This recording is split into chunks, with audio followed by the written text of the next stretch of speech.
Bonjour, donc cette semaine a lieu une opération qui s'appelle l'opération guise de conduite rurale qui est dispensée par les CRS de la police nationale. Et donc les formations concernées par cette intervention sont les secondes production et les bac pro CGEA première année. Il y a également une filière du CFPPA puisque les BPA TCEEA deuxième année auront aussi une formation sur la partie théorique du guise de conduite. Donc bonjour, je m'appelle Stéphane Bourdier, je suis fonctionnaire de police, plus précisément CRS, depuis quelques années déjà, et je participe donc à cette mission de prévention des risques liés à la conduite des engins agricoles sur la voie publique essentiellement, mais pas que. Donc une mission, comme son nom l'indique, qui vise à identifier donc les risques liés à la conduite et à l'utilisation des engins agricoles.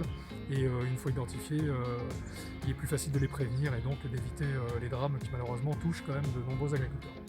Donc là, c'est une mission, nous sommes 4 fonctionnaires plus un responsable. Nous tournons toutes les semaines sur un établissement différent. Donc cette semaine, nous sommes ici à Bressuire. La semaine prochaine, mes collègues seront à Montoire-sur-le-Loir dans le Loir-et-Cher. Donc nous visitons les lycées agricoles publics, privés, maisons familiales rurales, et pour dispenser justement les règles de base de la conduite des engins agricoles. Donc c'est le but de la mission, du premier. Une partie théorique qui se déroule donc en salle avec du matériel pédagogique. Nous leur expliquons quelles sont les règles en termes de code de la route, et nous avons une partie spécifique qui traite du monde agricole et de la conduite des engins agricoles, puisqu'il y a des règles particulières qu'on essaie de leur rappeler ou de leur apprendre, parce que parfois ils ne les connaissent pas. Donc partie théorique avec du code de la route, et partie théorique qui se termine sur un QCM, questionnaire à choix multiples de 30 questions, donc qui touche un petit peu à tout ce qu'on a vu, et donc qui leur permet de s'évaluer, et qui nous permet également de les évaluer, puisque parallèlement à notre opération, il y a une finale nationale scolaire qui est organisée chaque année dans le cadre des terres de gym, donc organisée par les jeunes agriculteurs de régions différentes chaque année.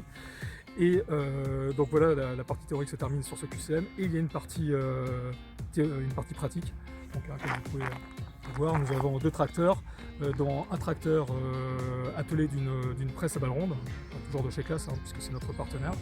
Nous leur faisons faire une marche arrière, ce qui n'est pas toujours évident, surtout avec ce type d'outil, c'est assez compliqué, c'est assez complexe.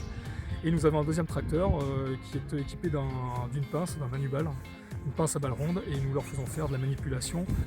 Le travail n'est pas la partie la plus importante, puisque nous ne sommes pas, comme M. Tricard, professeur d'agroéquipement, mais nous sommes donc fonctionnaires de police, donc nous on met surtout l'accent sur l'utilisation en sécurité. Donc la descente du tracteur, les différents éléments à prendre en compte en termes de sécurité, l'éclairage, la signalisation, la ceinture de sécurité, les équipements obligatoires, gilet, ceinture, triangle, etc. Voilà, donc deux ateliers de pratique, plus un QCM en théorie. Ils obtiennent une note finale,